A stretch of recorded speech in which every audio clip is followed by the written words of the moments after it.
Olá, tudo bem com você? Espero que sim, eu sou Manassés do canal A Bíblia que não lemos. Aproveite, inscreva-se no canal, ative o sininho e dê um like. Eu desejo que essa série possa ter uma metanoia na sua mente, uma conversão, uma mudança. E hoje eu quero falar sobre Provérbios, o capítulo 18, versículo 21, novamente. A série está se baseando em cima desse versículo, que diz assim: morte e vida estão no poder da língua, e aquele que a ama comerá do seu fruto. Tem pessoas que comem do fruto da língua, ou fruto bom ou um fruto ruim. Até mesmo hoje, no século 21, que nós chamamos de contemporâneo, tem pessoas que vivem bem através da fala, outros vivem uma vida de ruína, de desgraça, né? de aflições por causa da sua língua. E baseado em cima desse texto, ou em cima desse versículo, eu quero relatar uma história de triunfo, mas ele amaldiçoou um dos seus filhos. Um homem que é um herói da fé, um homem que construiu um barco flutuante, né, para aquela época.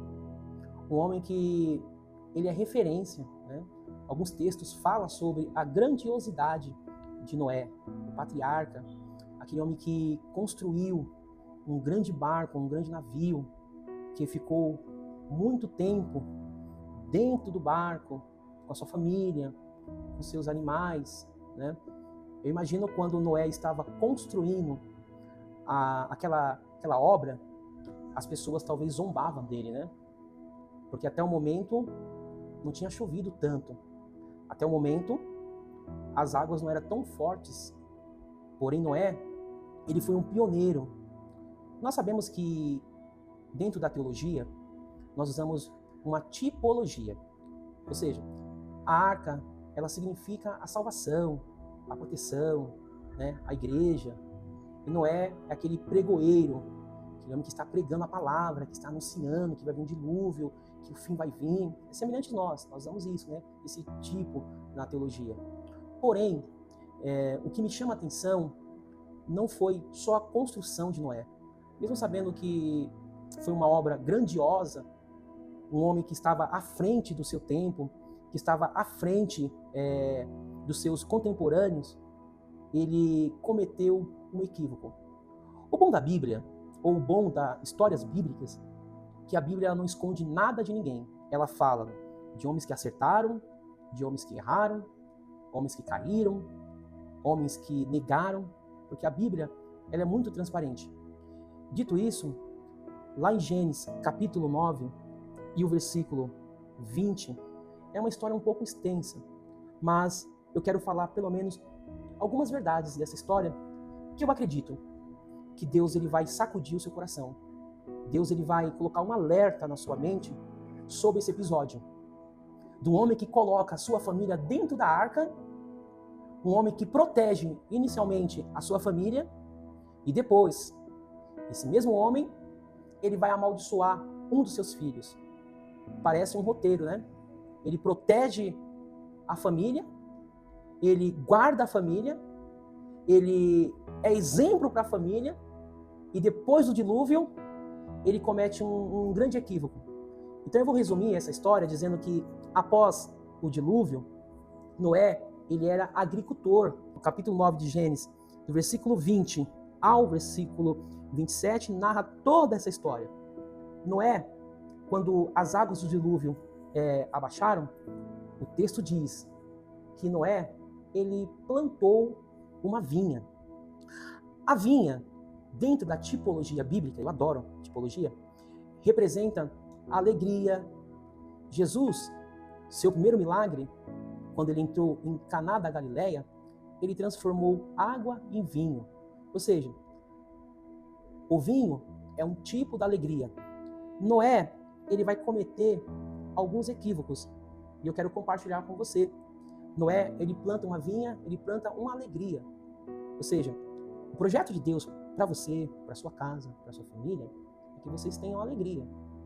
Mesmo que tenha tristeza, angústia, lutas, aflições, mortes, ainda que apareça provações, mas nós sabemos que no final, né, o Senhor nos concede alegria.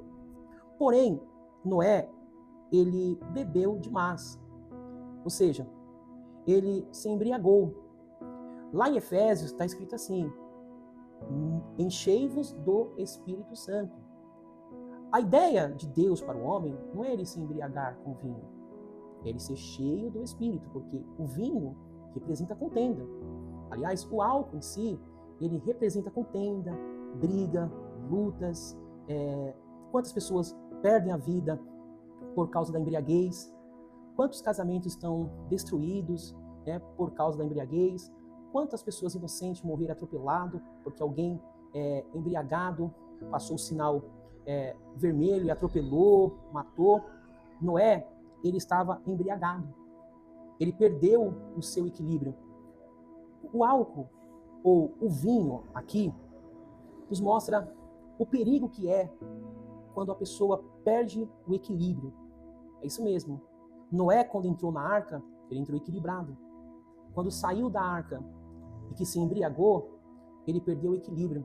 Você já viu que tem pessoas que quando ele perde o equilíbrio, quando ele está bêbado ou embriagado, ele canta, ele fala alto, ele começa até mesmo falar palavras que nunca tinha falado, joga para fora tantas coisas. Você tem alguém assim na sua casa?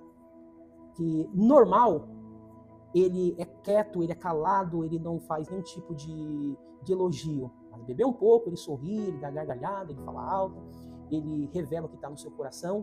Noé, ele bebeu muito, ficou embriagado. E por ficar embriagado, ele perdeu o sentido. Olha só o que a embriaguez faz a pessoa perder o sentido. Noé, ele está despido, ele está sem roupa, na sua tenda. A Bíblia diz que Cão, um dos seus filhos, o mais novo, o caçula, ele viu seu pai embriagado, sem roupa, e foi contar para os seus irmãos. Um chamava-se Jafé e o outro chamava-se Sem. Cão, o mais novo ou o menor, quando você lê essa história, você percebe que, na verdade, ele desprezou, ele sorriu do seu pai. Cão, ele era um tipo de um jovem libertino. Ele não olhou com respeito, ele olhou com um olhar de zombação. É isso mesmo, era esse moço, Cão. Porém, Jafé e Sem, eles vão fazer algo que me chamou muita atenção. O que eles fazem? Eles veem que Noé está sem roupa, então eles vão entrar na tenda de costas, ou seja, uma reverência. Me parece que eles têm em mente que, mesmo seu pai, naquela situação, eles não desonraram. E existe um princípio bíblico para você, filho. Existe um princípio bíblico para você, filha, que, independente dos problemas que o seu pai tem ou que a sua mãe tem, o princípio bíblico é honrar pai e mãe. Mas, Manassés, você não conhece meu pai, você não conhece a minha mãe, você não sabe o que eles falam, o que eles fazem, você não sabe a vergonha que meu pai, ele gera para mim, para minha casa, para minha família. Ele é um alcoólatra, ele é um drogado, as pessoas da rua sorri dele. Quantas vezes eu saí para pegar ele caído no chão, bêbado ou bêbada? Sim, mas não justifica. Explica, porém não justifica, é isso mesmo. Não justificava Cã sair sorrindo ou zombando, talvez. Porém, Jafé e Sem, ele nos ensina algo. Ele entra na tenda de costas com roupa para cobrir o seu pai. Roupa na Bíblia fala de identidade, é isso mesmo. No Antigo Testamento, os homens eram conhecidos pela sua roupa. Lembra da história de Elias? Quando desenharam a roupa, como ele se vestia, alguém falou, é Elias. Lembra de José? Que a ideia dos seus irmãos foram rasgar suas vestes, porque roupa fala de identidade. Então, Jafé e Sem, eles entendem algo. Eu vou proteger a identidade do meu pai. Eu vou proteger o meu pai. E a Bíblia diz que quando Noé, ele acordou e soube do incidente, Noé, ele lança uma palavra de maldição e uma palavra de bênção. Olha a palavra que ele lança para Cã. Ele diz que ele seria servo. Em outras palavras, ele está amaldiçoando o seu filho, dizendo que ele não vai crescer.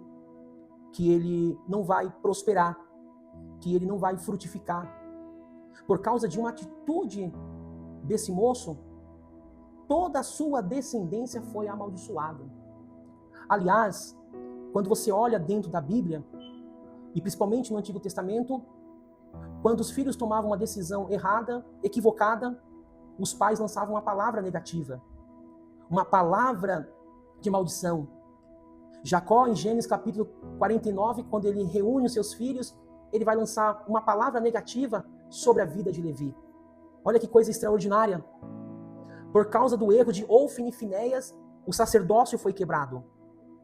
Por causa de Ofni e Finéias que roubaram o Senhor, toda a sua descendência foi destruída, seu braço foi curto. Noé, quando ele acorda, ele lança uma palavra negativa sobre a vida do seu filho, dizendo: você vai ser servo. Porém, para Jafé e Sem, ele lança duas palavras extremamente poderosas, que ele diz assim, em Gênesis capítulo 9, versículo de número 26, e disse: bendito seja o Senhor Deus de Sem. Ele está dizendo: Sem, você vai ser bendito. Sem, você vai ser um homem vitorioso.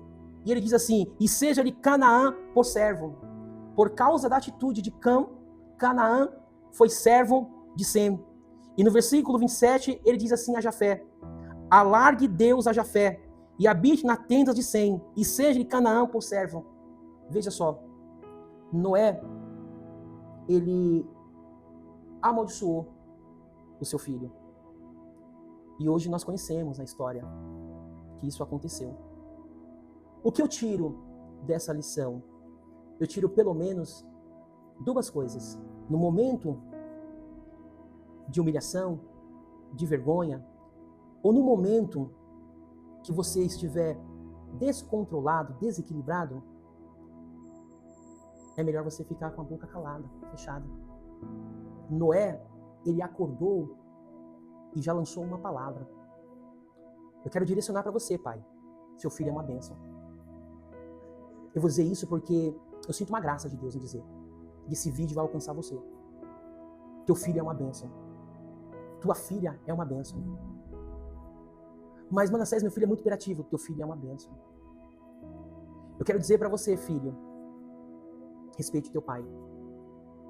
Respeite a sua mãe. Porque há bênçãos de Deus na boca de um pai e na boca de uma mãe. Eu, no lugar de Noé, e eu quero aplicar isso, eu nunca amaldiçoaria um filho meu. Então, eu faço votos nesse vídeo. Pai, que as suas palavras sejam palavras de bênção na vida do seu filho. Aproveitando, não esqueça de se inscrever no canal, ativa lá o sininho, dá um like e compartilhe com alguém. Compartilhe com alguém que trabalha com você. Compartilhe com alguém que você conhece. Compartilhe com alguém que se queixou com você, dizendo: meu pai, ele não me apoia em nada, ele só me amaldiçoa. Compartilhe com ele, que a bênção de Deus vai alcançar. Que Deus em Cristo te abençoe e te vejo no próximo vídeo.